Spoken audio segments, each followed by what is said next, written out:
With the popularity of video hosting websites like YouTube, there has been a new phenomenon of so-called video diaries and video blogging. As Bob Garfield stated, just like the YouTube slogan says, one can now broadcast yourself. But what entices someone to create a video diary channel and post stories and information about themselves online? YouTube vlogging has been considered as a public space for self-representation and expression, where the creators of the videos are the producers and the editors. There are also the decoders and encoders, as well as the audience.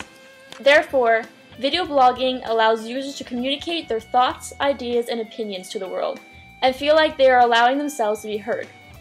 Vlogging is an easy way for creators to say their say, that they maybe would not have been able to achieve through other types of mediums. According to David Sifry, approximately 1.4 blogs are created every second of every day.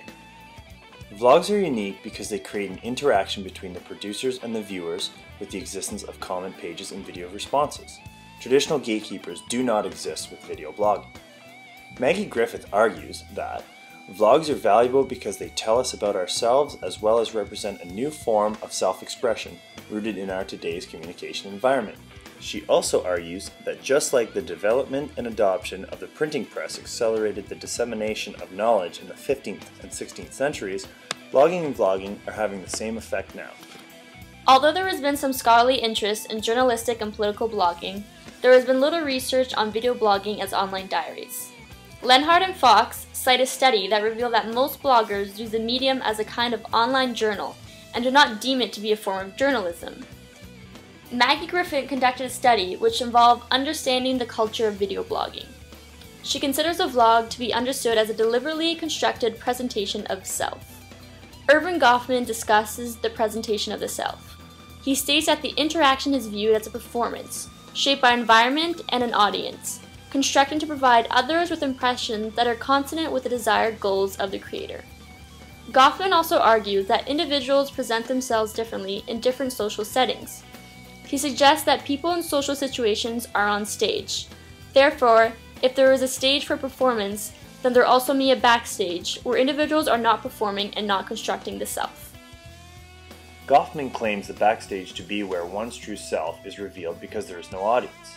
Dr. Strangelove discusses the issue of the real me that exists on YouTube. Beginner vloggers who start posting online create a certain image of themselves that they wish to be perceived by viewers. In front of the camera, creators want their image and discussions to attract viewers and gain attention. A female diarist states, "YouTube is all about being yourself, but sometimes I feel like instead of sharing myself with the world, I'm hiding behind the camera and only letting people see the parts of myself that I want them to see. This is my channel, this is my life. I want you and everyone to know that I am real, not just a face, not just a voice." These confessions showcase how initially YouTubers want to establish and maintain impressions that coincide with the way they want to be viewed by the audience. However, some long-term successful video bloggers have found that they no longer want to hide behind the camera lens, that they no longer want to pursue a constant image, and that they are finally ready to be the real them. After the increase in popularity of video diaries, many viewers have sought to make their own vlogs after seeing the success of YouTube channels.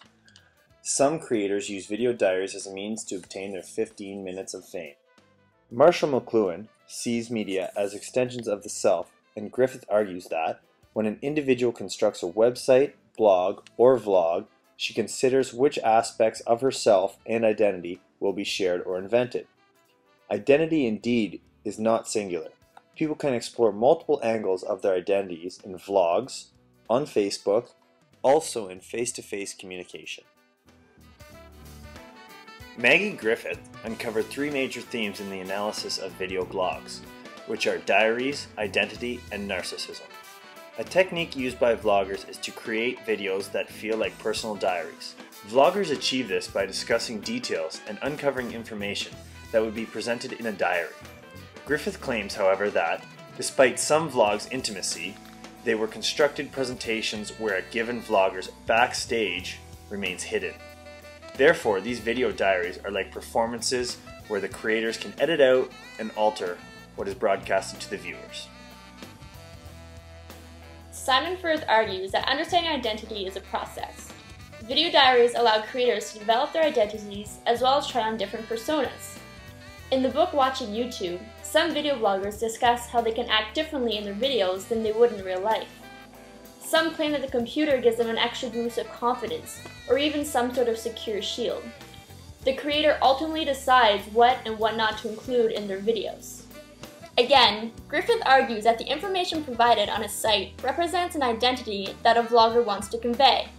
Deciding which information to share with others is part of the identity process, and personal vloggers, whether presenting genuine selves or characters, are trying to understand themselves and society better. Therefore, she also claims that identity and self-presentation are interrelated because a given presentation reflects a specific identity that a performer wants to display. Narcissism was also identified as a theme within video diaries. Vloggers' diaries are about themselves, what they like, what they don't like, what they had for lunch, and even their plans for the weekend. Their vlogs encompass some sort of self-centeredness where they can talk about whatever they want for however long they want. They can boast their accomplishments and satisfy their desire to talk about it. Also, the aspect of receiving comments, compliments, criticisms, and video responses may enable the vloggers to talk about themselves even more. It is by gaining that feedback that video creators can fulfill their narcissistic desire. Dr. Strangelove even states that teenagers, in particular, tend to be excessively self-absorbed, and this is reflected in their video diaries. Why are so many people watching these online video diaries? Heather Monigno claims that audience research has developed strong theoretical approaches to understanding how views of visual images constructs meanings in relation to their social and cultural contexts and their membership in social groups. Stuart Hall also argues that audiences do not simply receive messages that are constructed by media producers. Viewers are actively engaged. With video blogging, the media producers are us. It can be anyone from a family member to a neighbor to a complete stranger. Therefore, the media producers are no longer viewed as unattached big corporate conglomerates. Instead, viewers can interact and give feedback with video bloggers. Also, just like reality shows have become huge hits, people are interested in learning and knowing how others live their lives. There's a sort of curiosity involved when viewing video diaries. Watching vlogs can also let the viewer feel like they know the blogger, like they could be a part of the creator's life. Viewers can create a connection by watching video bloggers and therefore feel like they should be learning even more about them. In conclusion, there are many reasons why video bloggers choose to make video diaries. It can be because they want to be heard and seen, or even because they are looking to become successful like other fellow YouTubers.